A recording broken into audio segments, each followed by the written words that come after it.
Jerry and Zach have started a new channel called Big Time. But what happened to Donut? And how is it my fault?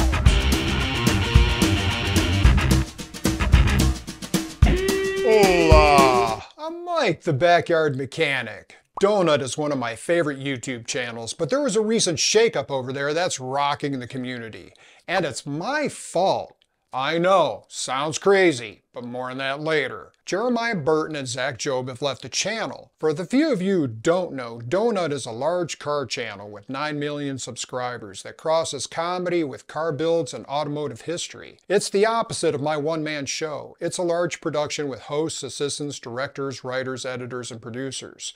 The channel has been around for 11 years, and although you wouldn't know it by the weird early videos, from the start it was intended to be a large production. In 2018, the company raised $800,000 in seed funding from venture capitalists. In 2021, it was bought by Recurrent Ventures private equity. Zach and Jerry leaving is a big deal because as hosts, they were the MVPs. Yes, longtime host Nolan Sykes is still there, but Nolan isn't really an MVP. He's more like the glue that holds things together. Now with nothing to glue together. James Pumphrey is the resident comedian and is a legitimate MVP, or he would be if he ever showed up. He's an MIA MVP. There are unsubstantiated rumors that he quit, but no one knows for sure. Looks to me like he got Donut to fix up his car and he took it and drove off, probably to Sandusky, Ohio. Because that's where I'd go. Justin Freeman has an infectious laugh and is fun to watch. Jimmy Hilton has been with the channel behind the scenes for several years until he was recently given a hosting gig. Neither of these guys are MVP. Maybe someday, but right now they give off a sidekick aura. So Donut is short on hosts. No messages. I have to check and make sure that's working. Zach and Jerry both came to Donut 5 years ago to be content creators, and they made great videos and series. With their presence and with the help of the COVID lockdown, they pushed Donut's audience from 3 million to 5 million subscribers in just 1 year. And to where it is now, around 9 million. So why did they leave? They explain it on their new channel and they don't beat around the bush. It was getting too corporate. Their ideas weren't being heard anymore and they weren't a fan of the style of videos that Donut was making. Looking back over the last year at Donut, you can see where they get to tear down engines, and anything to do with motorcycles was obviously Jerry's idea. They also built up a $500 Civic and Jerry became a full-blown race car driver. So it seems like they were doing plenty of stuff in their wheelhouse. However, the white paper, The Rise of the Creator Economy, makes this observation.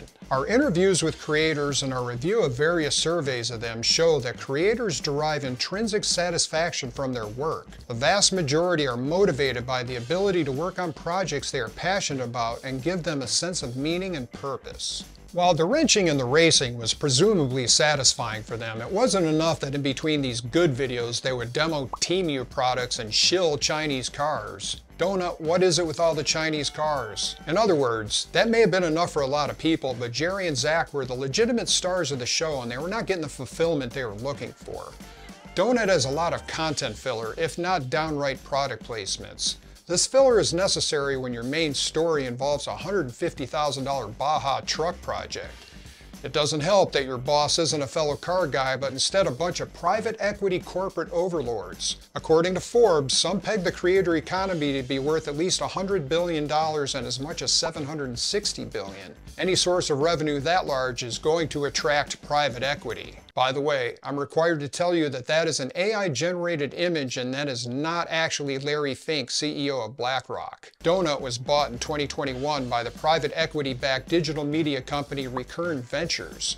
Because this is a car channel for cars and not for finance, I need to explain private equity.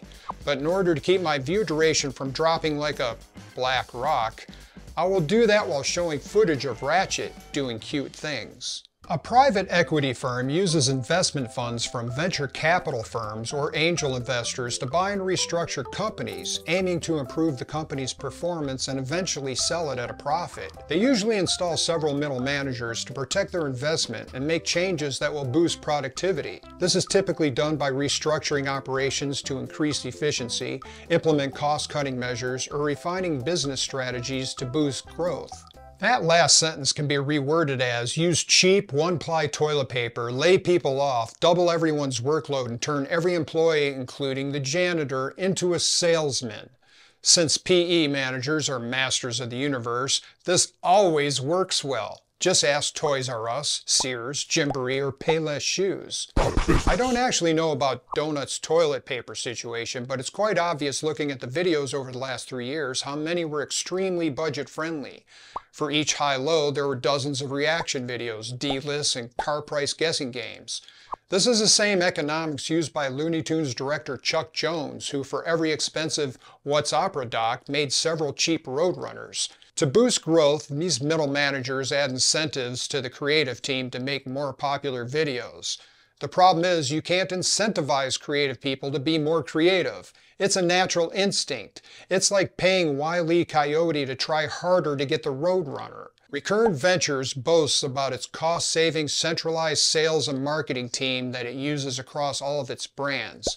So Jerry and Job weren't salesmen, but they were pitchmen and traveled around the country to hawk merchandise for local Zoomies clothing stores. That coupled with living in Los Angeles on a $60,000 salary for a company making $5 million in revenue. Then they were denied the equity they were promised. Then take away the agency to be creative.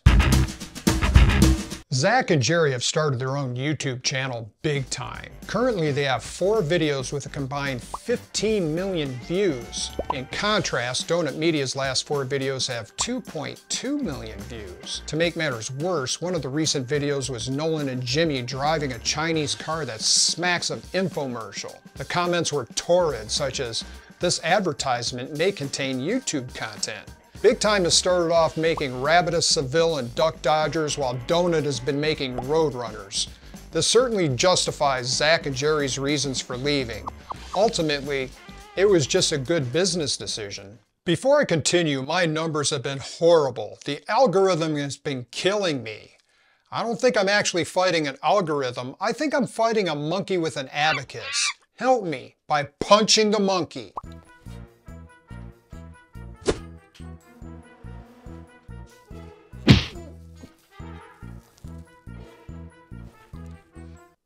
You can't get highbrow intellectual comedy like that anywhere else.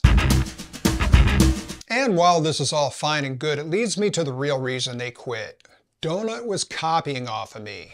Okay, not everything. I've never seen them make a boom stand that looked like a hangman's noose, never seen them in a straitjacket, and surprisingly never seen them bust moves like this. But then there was Jerry the Science Guy, and here's Nerd Me. Coincidence?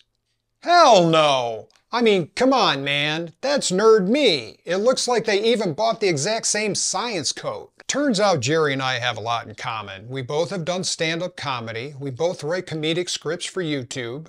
He's from Florida, and I'm from Michigan. He has a mechanical engineering degree, and I don't. He's raced cars, and I've gotten speeding tickets. My conclusion, Jerry, being pushed ever harder to be creative, looked to his competitor for ideas.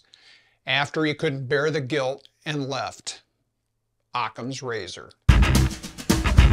In spite of Jerry Burton's blatant theft of my intellectual property, Big Time is my new favorite car channel. Favorite car channel. I spend most of my time rage watching World of Cats. They're not as cute as Ratchet. They're not! Will I keep watching Donut? Yes. But with one eye closed. I'll probably be skipping the games and list videos, but I want to see what happens with the Baja truck. Plus, they need new hosts. I want to see who they get. In traditional media, they would try to stem the fallout with a celebrity host, even if temporary, like Will Ferrell taking over for Michael Scott in The Office, or Aaron Rodgers, LeVar Burton, and Anderson Cooper taking over for Alex Trebek on Jeopardy! A good boost in ratings would be to bring back former Donut host and Science Garage fan favorite Bart Bidlingmeyer. But he's a studio development director at Motor Trend. I'm guessing he's making more than the $60,000 that Donut wants to spend. Gotta protect those profits, or middle management's not getting paid. Donut appears to be caught off guard by the Jerry and Zach leaving, but that seems unlikely. They obviously negotiated their exit, and also appear to have been working on their own content for at least a few months. I mean, in their second video, Jerry showed up in a semi. No semi-truck for me. You got me this time, Jeremiah. But I haven't seen you in a monkey mask for likes. I know what you're thinking. Is Mike the Backyard Mechanic owned by private equity? I've had lots of offers. Well, Ratchet's had offers. The answer is no. Mike the Backyard Mechanic is private equity. And right now the investment opportunity is the creation of a new crypto coin. Currently it is in the seed round or the initial stage of funding. This is a very exciting time right now as it has the potential of raising a lot of money. It hasn't raised any money. But there's this nice coin.